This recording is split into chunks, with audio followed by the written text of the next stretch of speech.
মুসলমান ভাইদের প্রতি আমার আন্তরিক সালাম। আসসালামু আলাইকুম। অন্যান্য জাতি ও ধর্মীয় ভাইদের প্রতি আমার আন্তরিক শুভেচ্ছা জানিয়ে শুরু করছি আজকের এপিসোড। সাথে আছি আমি আক্কাস। সম্মানিত অডিয়েন্স, আপনারা জানেন আমি বিগত দিনগুলা থেকে অদ্যাবধি আপনাদের সাথে ফটোশপের ভিডিও শেয়ার করে আসছি, কিন্তু আজকের এই এপিসোডে আমি আপনাদের সাথে নতুন একটি সফটওয়্যারের পরিচয় করিয়ে দেব, যেটা দিয়ে আমরা ফটো এডিট করতে পারি। তবে এখানে সবচেয়ে গুরুত্বপূর্ণ বিষয় যেটা আমাদের মনে রাখা উচিত, এই সফটওয়্যারটি দিয়ে আমরা কিন্তু সব ধরনের ফটো এডিট করতে পারবো না বা সব ধরনের ফটো আমরা মেক করতে পারবো না। এই সফটওয়্যারটি দিয়ে আমরা মেক করতে পারবো পাসপোর্ট, ভিসা, ড্রাইভিং লাইসেন্স এবং এনআইডি কার্ডের ছবিগুলা আমরা এই সফটওয়্যার দিয়ে তৈরি করতে পারি। তবে আমি বিশ্বাস করি আমার সবগুলো অডিয়েন্সের এই সফটওয়্যারটির প্রয়োজন নেই।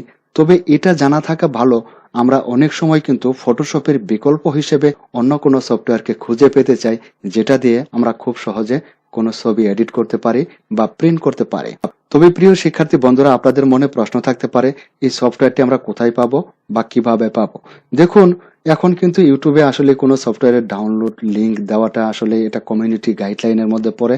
সেজন্য আমি আমার ভিডিও ডিসক্রিপশনে এটার ডাউনলোড লিংকটি আমি দিতে পারছি না।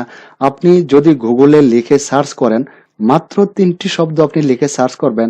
1 নাম্বার শব্দটি হলো পাসপোর্ট, 2 নাম্বার শব্দটি হলো ফটো এবং 3 নাম্বার শব্দটি হলো মেকার।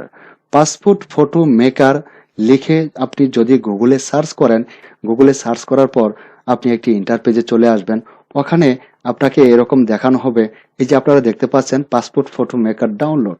এই লিংকে যদি আপনি ক্লিক করেন, তাহলে এই লিংক থেকে আপনি মাত্র 16 এমবির একটি ফাইল ডাউনলোড করতে পারবেন। তারপর ইনস্টল করে আপনি কানেক্টিং ওপেন করে এরকম ইন্টারপেজে চলে আসতে পারেন। আপনারা এখন যে ইন্টারপেজটি আমার ক্যানভাসে দেখতে পাচ্ছেন, এরকম একটি ইন্টারপেজ আপনার সামনে ওপেন হয়ে যাবে। তো এইখানে আমরা কি করে একটি ফটো এডিট করতে পারি, আমরা একটি পাসপোর্ট সাইজ ফটো মেক করতে পারি, এই বিষয়টা এখন আমি আপনাদের সাথে শেয়ার করব। আপনারা এখানে বাম পাশে দেখতে পাচ্ছেন কিছু ছবি দেখানো হচ্ছে। এটা কিন্তু আমার ডেস্কটপ সিলেক্ট করা আছে। তো ডেস্কটপে আমার যতগুলো ফাইল আছে এইখানে ফাইলগুলো শো করা হচ্ছে। তো ডেস্কটপ থেকে আপনি যদি কোনো ছবি নিয়ে এডিট করতে চান, তাহলে ডেস্কটপ থেকে আপনি ছবি নিতে পারেন। অথবা আপনার যদি ডেস্কটপে কোনো ছবি না থাকে, তাহলে কম্পিউটার থেকে, কম্পিউটারের ড্রাইভ থেকে, আমরা যে কোনো ড্রাইভ থেকে ছবি নিয়ে আমরা এখানে এডিট করতে পারি। তো ধরুন এখান থেকে এটা আমার ডেস্কটপের ফাইল, এই যে দেখতে পাচ্ছেন এটা কিন্তু আমার ডেস্কটপের ফাইলগুলো এখানে শো করা হচ্ছে। তো ডেস্কটপ থেকে আমি যদি কোনো ছবি নিই, তাহলে এখান থেকে আমরা এই ছবিটাকে ধরে এই ক্যানভাসে ছেড়ে দিলে ছবিটা ওপেন হয়ে যাবে। অন্যথায় আমরা এখানে দেখতে পাচ্ছি ওপেন ফটো। তো ওপেন ফটোতে ক্লিক করেও আমরা আমাদের কম্পিউটারের ড্রাইভ থেকে অথবা আমাদের ডেস্কটপ থেকে আমরা এখানে লোকেশন দিয়ে ফটোটি ওপেন করতে পারি। তো ধরুন আমি ডেস্কটপ থেকে এখানে একটি ছবি ওপেন করব। আপনারা দেখতে পাচ্ছেন এখান থেকে সাপোজ আমি এই ছবিটা ওপেন করলাম। এটা মাউস দিয়ে চেপে ধরে, মাউস ড্র্যাগ করে ধরে আমি এখানে ছেড়ে দিলাম। এইখানে ছাড়ার পর আমরা দেখতে পাচ্ছি ছবিটা এখানে ওপেন হয়ে গেছে। তো এখন ছবিটা আমাদের এডিট করার পালা। তো প্রথমেই আমরা ছবিটাকে ক্রপ করব। তো ক্রপ করার জন্য আপনারা যেখানে দেখতে পাচ্ছেন এই যে ক্রপড, আমরা প্রথমেই এই ক্রপটে ক্লিক করে দেব। আর এখানে আমরা দেখতে পাচ্ছি আইডি টাইপ। আইডি টাইপটা কি? পাসপোর্ট সাইজ, তাই না? এটার ওয়াইড হচ্ছে 2 ইঞ্চি এবং হাইট হচ্ছে 2 ইঞ্চি। এখন আমরা ছবিটাকে ক্রপ করব। এখানে ক্রপটে ক্লিক করলাম। ক্রপটে ক্লিক করার পর আমার প্রিয় শিক্ষার্থী বন্ধুরা, আপনারা দেখতে পাচ্ছেন এখানে কিন্তু হলুদ একটি পয়েন্ট দেখানো হচ্ছে। এই হলুদ পয়েন্টটি দিয়ে প্রথমেই এই ছবিটাকে যদি তেরা বাঁকা থাকে তাহলে আমরা সোজা করতে পারবো। তো ধরুন এই হলুদ পয়েন্টটিকে আমি এই চোখে ক্লিক করে দিলাম। এই চোখে ক্লিক করার পর এই চোখ বরাবর আমরা এখানের যে বরাবর আসে আমরা চোখের ওই পয়েন্টে এটাকে বসিয়ে দিয়ে আমি বাম পাশের চোখের যে কোণাতে ক্লিক করেছি এবং ডান পাশের কোণাতেও আমি ওখানেই ক্লিক করে দেব। এখন আমরা দেখতে পাচ্ছি ছবিটা কিন্তু কিছুটা অ্যাঙ্গেল ছিল, এটা কিন্তু সোজা হয়ে গেছে। এইটুকু অ্যাঙ্গেল ছিল ছবিটা, তো এটা সোজা করতে পেরেছি। এখন এখানে আপনারা দেখতে পাচ্ছেন একটি লাল রেখা। তো লাল রেখাটা আমি এখানে ক্লিক করে দিলাম। আমি ছবির যে অংশটুকু নিতে চাই, সেই অংশটুকু আমাকে এভাবে মার্ক করতে হবে, সিলেকশন করতে হবে। ধরুন এই যে দেখতে পাচ্ছেন লাল রেখাটি, এই রেখাটিকে এখন আমি মুখের নিচে একটু রাখবো। ধরুন এ পর্যন্ত রাখলাম। এ পর্যন্ত রাখার পর আরো একটি রেখা এখান থেকে তৈরি হয়ে গেল। এটাকে আমি উপরে এ পর্যন্ত রেখে দিলাম। এ পর্যন্ত রাখার পর দেখতে পাচ্ছেন এখানে কিন্তু একটি স্কোয়ার সাইজে এই অংশটুকু সিলেকশন হয়ে গেছে। এই অংশটুকু যদি আমরা ক্রপ করতে চাই তাহলে এখন নেক্সট বাটনে ক্লিক করলে এটা ক্রপ হয়ে যাবে, অথবা যদি এটাকে আমরা আরো রিসাইজ করতে চাই, যদি আমরা মাঝখানে মাউস ড্র্যাগ করে ধরে যদি নিচে মাউস টানি তাহলে এটার আকারটা আরো ছোট হয়ে আসবে, আর যদি আমরা উপরে টানি তাহলে এটার আকারটি আরো বড় হয়ে যাবে। এবং মাঝখানে আপনারা একটি রেখা দেখতে পাচ্ছেন নিশ্চয়, এই যে একটি রেখা দেখতে পাচ্ছেন, এই রেখাটিকে ধরে আমরা যদি ডান দিকে বা বাম দিকে সরাই তাহলে কিন্তু আমাদের সিলেকশন পয়েন্টটাও সরে যাবে। তো ধরুন আমি এ পর্যন্ত এটাকে এখানে রাখলাম, রাখার পর এখন যে এখানে দেখতে পাচ্ছেন নেক্সট বাটন রয়েছে, আমরা যদি এখন এই নেক্সট বাটনে ক্লিক করি তাহলে কিন্তু ছবির সিলেকশন করা অংশটুকু ক্রুপ্ট হয়ে যাবে। তো আমি নেক্সট বাটনে ক্লিক করে দিলাম। নেক্সট বাটনে ক্লিক করার পর আমরা দেখতে পাচ্ছি ছবিটা এখন এই অংশটুকুই, সিলেকশন করা অংশটুকুই কিন্তু এখানে ক্রুপ্ট হয়ে গেছে।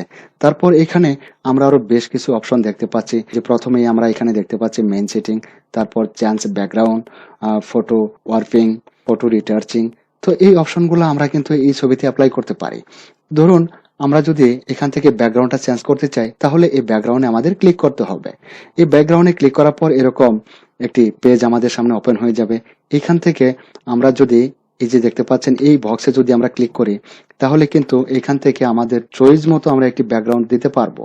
আর এইখানে দেখতে পাচ্ছেন এই যে বক্সগুলি দেওয়া আছে, এই বক্সগুলোতে যদি আমরা ক্লিক করি তাহলে এই বক্সের ভিতরে যে কালারটি আছে এই কালারটি কিন্তু ব্যাকগ্রাউন্ডে অ্যাপ্লাই হয়ে যাবে।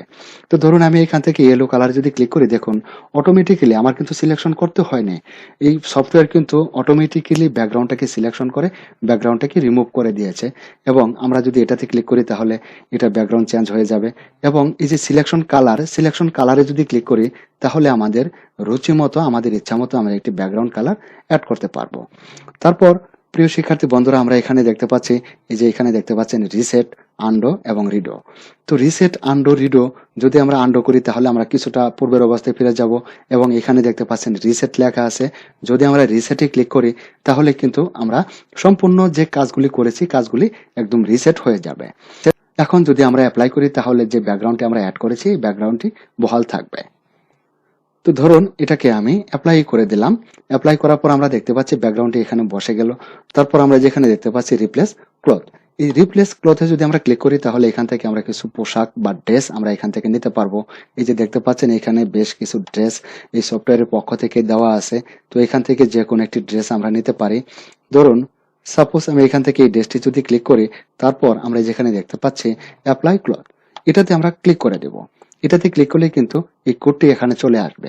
যদি আমরা এখানে ক্লিক করি, দেখুন এই কোডটি কিন্তু এখানে চলে আসছে এবং এটার কিন্তু একটি বর্ডার আছে, একটি বর্ডার মার্ক আছে। এই বর্ডার মার্কটাতে এই যে দেখতে পাচ্ছেন এখান থেকে যদি আমরা মাউস ড্র্যাগ করে ধরে টানি তাহলে কিন্তু এই কোডটি এখানে রিসাইজ আমরা করতে পারবো। তো ধরুন এইভাবে ধরে আমরা যদি এটা টানি তাহলে আমরা রিসাইজ করে এটা সঠিকভাবে এবং সঠিক মাপে আমরা বসাতে পারবো। এখন যদি এই যে এখানে দেখতে পাচ্ছেন অ্যাপ্লাই লেখা আছে, এখন যদি আমরা অ্যাপ্লাই ক্লিক করি তাহলে কিন্তু এটা সেট হয়ে যাবে। আর যদি ক্যান্সেল করে দিই তাহলে এটা ক্যান্সেল অবস্থায় থাকবে। তো আমি এটাকে অ্যাপ্লাই করে দিচ্ছি। অ্যাপ্লাই করার পর দেখুন এই যে পিছনে যে তার আগের যে টি শার্টটি ছিল এটা কিন্তু এখানে দেখানো হচ্ছে। তো এটা কিন্তু আমরা কেটে দিতে পারি এবং এটাকে রিমুভ করে দিতে পারি। তো প্রিয় শিক্ষার্থী বন্ধুরা, এখন যদি আমরা ফটোটাকে রিটার্চিং করতে চাই তাহলে কিন্তু এই রিটার্চিং অপশনে ক্লিক করে আমরা এটাকে রিটার্চিং করতে পারবো। এখন যদি আমরা এই ছবিটাকে প্রিন্ট করতে চাই তাহলে এই যে দেখতে পাচ্ছেন এখানে এই যে প্রিন্ট বাটন রয়েছে, প্রিন্ট বাটনে আমরা ক্লিক করে দেব। তো প্রিন্ট বাটনে ক্লিক করার পর আমরা এখানে দেখতে পাবো প্রিন্ট পেজটি। তো এখন আমরা এই ছবিটার কয়টা কপি প্রিন্ট করতে চাই, এই যে এখানে দেখতে পাচ্ছেন সিলেক্ট টেমপ্লেট। তো সিলেক্ট টেমপ্লেটে আমরা ক্লিক করে এখান থেকে কিন্তু আমরা টেমপ্লেটটি চয়েস করে দিতে পারি। ধরুন সিলেক্ট টেমপ্লেটে আমরা ক্লিক করলাম। সিলেক্ট টেমপ্লেটে ক্লিক করার পর ধরুন এই ছবিটাকে আমি 6 কপি প্রিন্ট করব। এই যে দেখতে পাচ্ছেন এখানে 6 কপির টেমপ্লেট দেওয়া আছে, এটাতে ক্লিক করে আমরা অ্যাপ্লাই টেমপ্লেট করে দেব। অ্যাপ্লাই টেমপ্লেট করলে আমরা দেখতে পাবো এখানে 6 কপি ছবি চলে আসছে। তো 6 কপি ছবি চলে আসার পর আমরা এখান থেকে প্রিন্ট লোগো সেটিংস, এই যে দেখতে পাচ্ছেন এডিট সব লোগো সেটিং, এই সেটিং এ আমরা ক্লিক করব। এবার এই সেটিং এ ক্লিক করার পর আমরা যদি এখানে কোনো লোগো অ্যাড করতে চাই তাহলে আমাদের যে এখানে টাইপ করতে হবে আকাশ রেটিং, আমি টাইপ করে দিলাম। দেওয়ার পর যদি অ্যাকাউন্ট সেভ বাটনে ক্লিক করি তাহলে কিন্তু এই যে দেখতে পাচ্ছেন এখানে কিন্তু এটা এই লোগোটি কিন্তু প্রিন্ট হয়ে বের হবে।